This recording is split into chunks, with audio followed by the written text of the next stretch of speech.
Hello, Civ fans. Welcome back. We are going to talk a little bit more about Coupe of the Maori and how he came to life. We have a couple of members of the art team here to talk about it. But first, because it is launch week and Civilization 6 Gathering Storm is coming your way real soon, we have a lot of fun stuff going on social media, on Steam. So on Steam right now, Civilization 6 and a whole bunch of DLCs are all on sale, everything but Gathering Storm. Things are up to 70% off, I think, which is awesome. It's a great time to get in if you haven't played.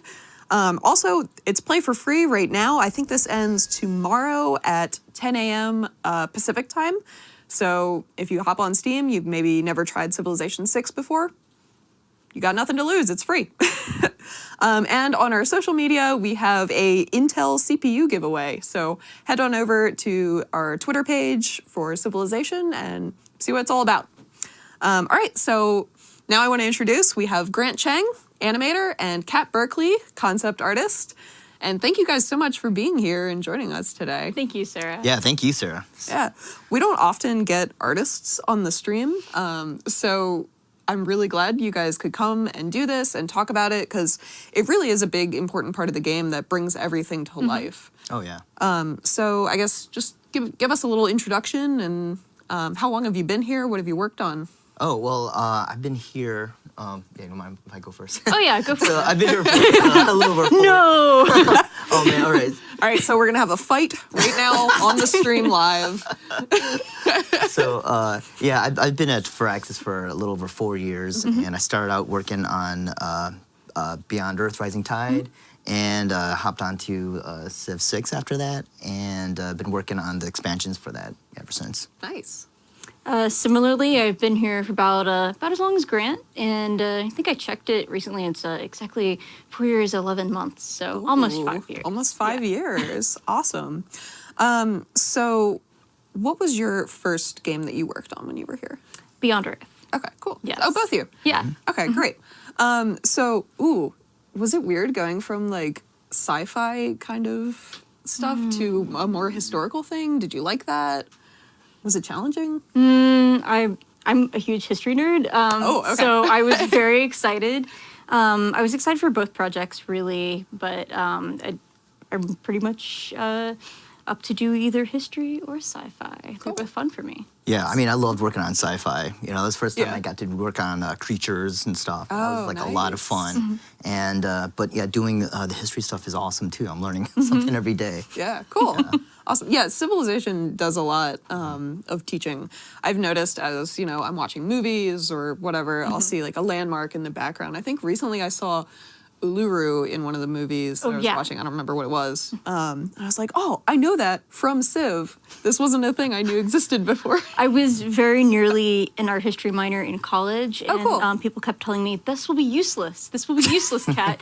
Like, you're never going to use this. And lo and behold. And I yet. use it every day. Nice. All right, so let's jump in. We have some pictures here. There we go. All right, the many faces of Coupe. So we just talked to Ed and Dennis about the Maori and Coupe and how we were picking all of these leaders and civs. So how is the art team involved in choosing the leaders? Well, animation comes in a little bit later, generally, but on the concept side, we are super nosy and super involved super early, because we always, like, we want to paint, like, the coolest thing, like, the most interesting look to us. So we're always pressing the designers, like, when are we gonna get, when are we gonna know who we're painting? When are we gonna know? So we can be a little bit aggressive, and like kind of like leaning around doors, like, hey guys, have you decided on our leaders? So that's pretty much how that goes there. Nice.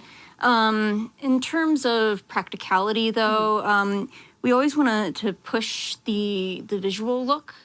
So we try to get like a good spread of different silhouettes and different visual looks for the leaders in the game. So like just like the gameplay side and the design side wants to have a variety of gameplay types and options, we as the art team, and particularly on concept art, we want to have a good variety of visual options as well. Okay.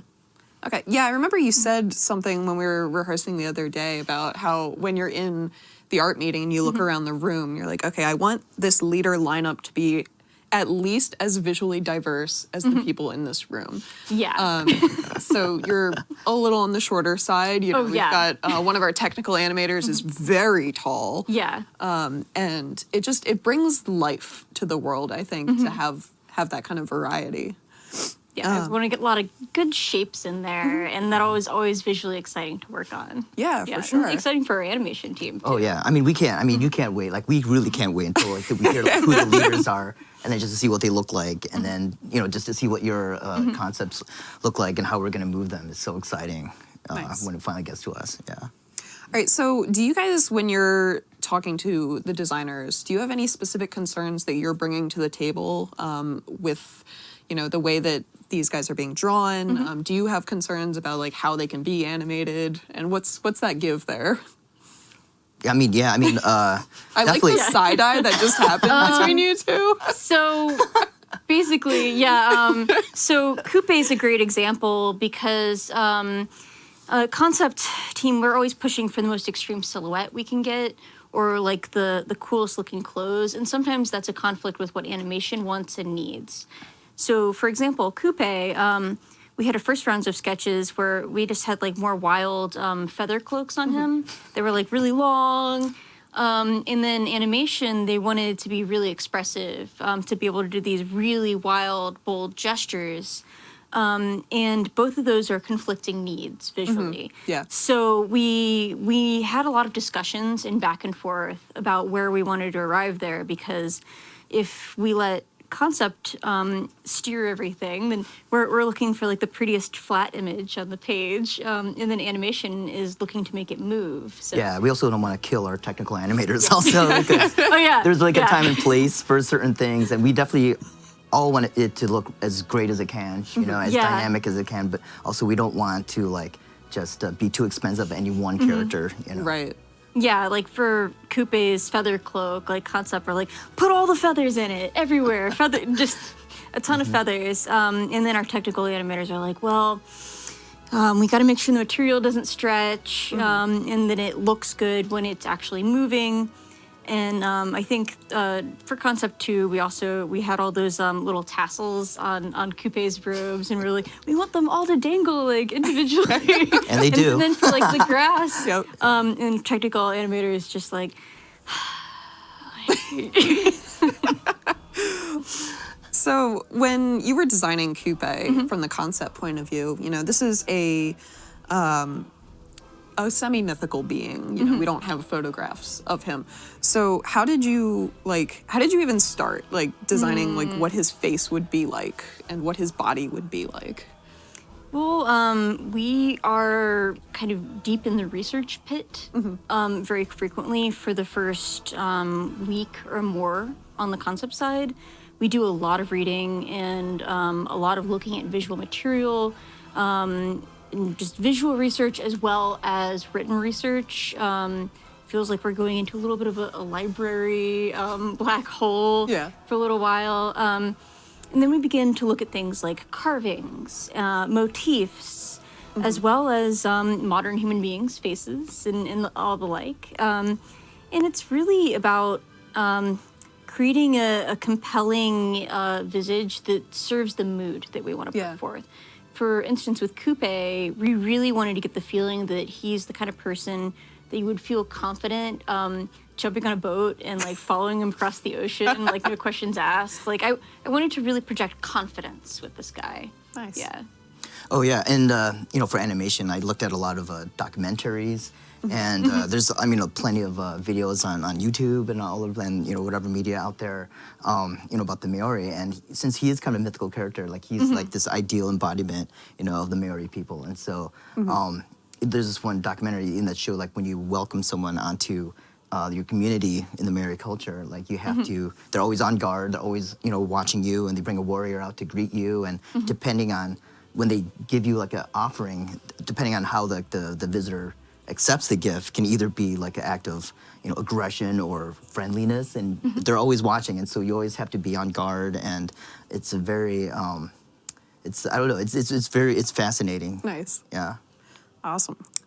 So I do have more pictures. There we go.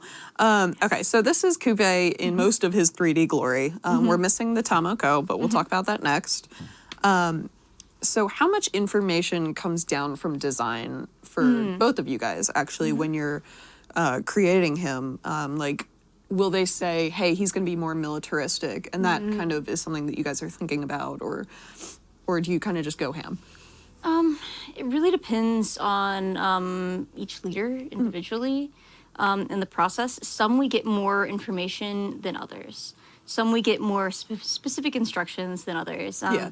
I think Coupe specifically, design did stress to us that they want the exploratory aspect to be impacted. And so, therefore, the visual decisions I made to make him appear as trustworthy as possible and as confident as possible were tying into that gameplay. So, Nice. Yeah, with animation, we definitely want to make sure that we're interpreting what the designers had in mind, you know, through the lines and just what his character is, that we're staying faithful to that, because that has, you know, implications to the gameplay and everything. And so we definitely want to keep, you know, in touch with the designers to make sure we're, you know, achieving their vision. Yeah, for sure. All right, so this image actually shows it really well. His necklace, I think, is one of the most iconic parts of Coupe in Civilization 6. I didn't know what it was or what it represented until yesterday when we were talking. So tell us about this necklace, because it's really cool. well, I wanted to give a little bit of a nod to the Coupe story and fighting the great octopus. So the necklace is supposed to represent the octopus that he fights, but it's heavily abstracted because I didn't want it to be really on the nose or obvious. Right. Just kind of a subtle nod, and we played with different options like putting patterns in his robe or putting something at his belt.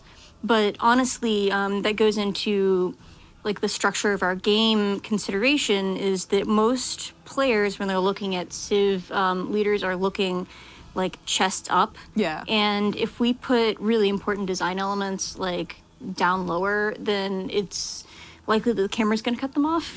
So we wanted to put it like right front and center because it's important to the story. Nice. All right, now I'm going to ask you guys a question that I saw come through Twitch chat. So apologies if neither of you are involved with this. I think it might usually be the modelers, but many, if not all, of our Civilization leaders have the Firaxis logo hidden on them somewhere. Do either of you have anything to do with that? Actually, we do not predetermine where that goes in concept. The modelers are in charge of that, and the modelers they can like cackle with glee when Yeah, they're clever. Yes. Totally. because a lot of those really more subtle things are best conveyed through material back and forth and through communication. Of course, if any of you guys wanted me to, I could sit down and do like a highly detailed painting of exactly how light falls on something, but it's just not practical in a production environment. So a lot of that can be decided with conversations or a back and forth with the modelers themselves. Nice. But it's primarily the modelers who are driving that. Okay. And sometimes they won't tell us. Yeah, I don't we know have where to they find all out where are. it is. Oh yeah, we have to find them. Yeah. Yeah. Have you ever found any in like weird places when you're animating? I'm trying to think. Like sometimes we have the textures all on and off, and I can't remember exactly. I'm like having a hard time like drawing Okay, a blank right no now. worries, I think no that- worries. was I'm it putting the you on the umbrella? spot. I think like did Wilhelmina have one in the umbrella or something? I can't remember. There was some really Something like that, yeah. She did, yeah. yeah. It was awesome. I don't know. Every time we see it, we're just like, I oh like my god. I it's like there. Laurier's. Yeah, on his silk. Like the subtle pattern. Yeah. It took me a while to find that one. All right, hop to the next one. I'm really bad at doing PowerPoints. I apologize. But these images are important. So I love this one. This is the Tomoko as designed by the Tomoko artist Katz Maihi. So we don't always get to work with like people that are experts on these cultures. Yeah. But Tomoko is a thing that this man does. So what was that process? I don't know if you guys were involved in that, but do you know kind of what went on and how it came to be? It was really a push by our art director, JJ.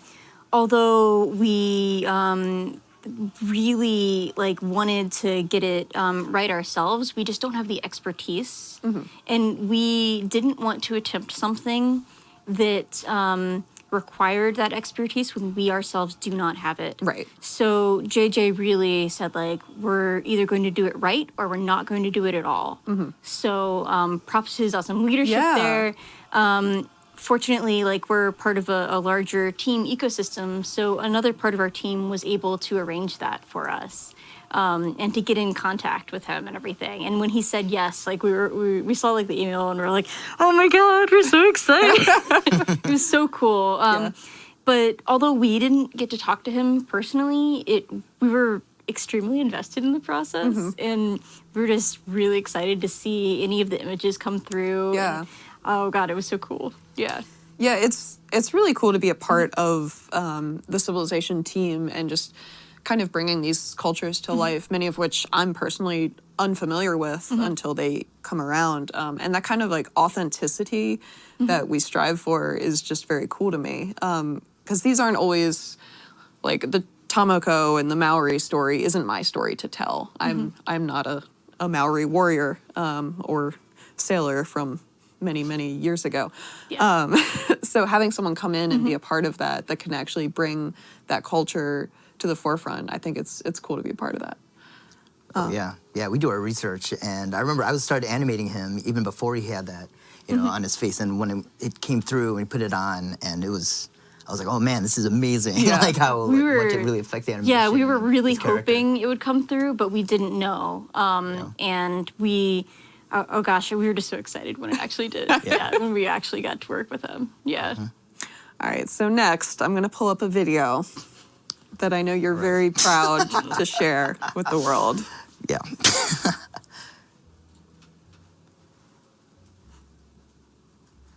I love it. Yeah. All right, so this is reference video for the Enraged animation for Coupe, right? Yeah, that's right. And so when I do like these, every time I animate like a leader, we use video reference, and a lot of times we act it ourselves. And so it takes a while for me to get into that mindset, to really, because you can tell when you're not feeling it. So I had to build up, all of this like passionate energy. And this was after, I do a lot of research also. I had to be sure I'm as authentic, as I can be. And so this was pretty much taken from like a haka from like the rugby team of New Zealand. And so, I had to really get into it. Yeah. And there's all these different versions of this too, where sometimes it worked, sometimes it didn't, and this seemed to kind of to work. And so, it was fun. It was a lot of fun. I want to play it a few more times. Okay. So if we can just cut back. Oh, there, it's still up there. All of our leaders, whenever I see them emote, I can't stop seeing images of my coworkers doing the same. Yeah. Yeah, I mean, I definitely wanted to work on Coupe. Like, I just saw him and was just like, that's the leader I want to work on. I love it. So are you into like acting and theater at all? Well, it's funny. I started doing improv classes here in Baltimore, and I really think it helped me a lot. I started taking improv just because I was really stiff when I was recording myself doing stuff, and now I think it's helped me a lot being very very present, not being as self-conscious, and just going for it. And so yeah, it's helped a lot. And I mean, I took acting for animators class in grad school. And all those experiences helped a lot with helping me, form characters. Yeah, I thought you did a really good job of bringing this to life, and I should have gotten more videos because they're all really great. We sit in those art meetings and we critique all of them, and I know we have a very serious job, but it's an entire meeting of watching your coworkers on video move around. We crack a smile every so. Oh yeah, for sure. Yeah, they say when they laugh, it's like a good thing. You want like some level of emotions from your first audience. All right, so you did say that the haka was actually very important to you because you had come into contact with this earlier in your life, right? I didn't really know much about hakas, earlier on in my life. When I was in college, that's when I first heard about it. And so my roommate was on the soccer team, and one of his fellow soccer teammates was from Tonga, and that's another Polynesian kingdom. And they do hakas also. And so before, he taught the team the haka. And my roommate was telling me, how intense it was, how, it was great. And I was like, well, why don't you show me what it looked like? He's like, I can't just show you what it looks like. It's really intense. It's a lot of emotion, and it's really like you can't just show it just like that. So I'm like, okay, this is a serious thing, and I don't want to, misrepresent this like at all. So That's awesome. yeah. All right, so next we've got the stepped animation. I don't know if a lot of people know just the process of how we animate our leaders, so I want to just talk about how that's done. We had the visual reference at first, but that's different than mocap.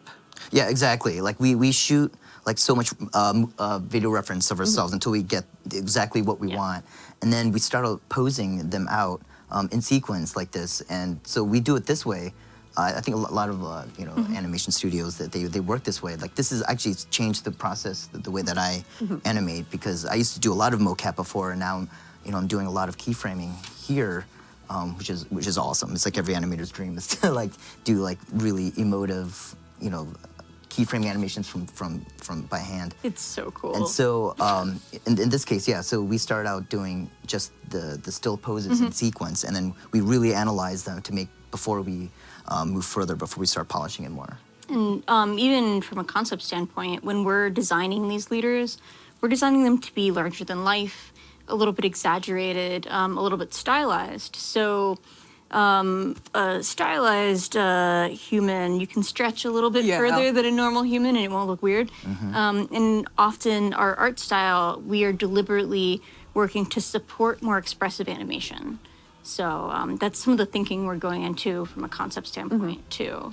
Yeah, like we're trying to create things that are like better than life, Right. And it's so great. I think like with just the way that we just build our characters, like with like the exaggerated realism on it, I think it affords us a lot of fun and a lot of just great fun work that we do. Yeah, it must be kind of strange, or at least a little bit challenging in some ways, when certain people, certain leaders have just reference and others we've never seen, Yeah. I honestly, from a concept standpoint, we find ones that exist further back in history or in the realm of myth a little bit easier to visually design because we have a little bit more freedom. Whereas people like John Curtin, Teddy Roosevelt, Wilfrid Laurier, right. There's video reference of these folks. So there's a certain visual expectation players have that is very, very set in stone. So you really have to nail those likenesses. And that's much more difficult to hit because people have like a certain picture in their head, whereas with someone who there's only like some stone carving of that is extremely stylized. Right. We have a little bit more freedom to play around. Yeah, that's cool.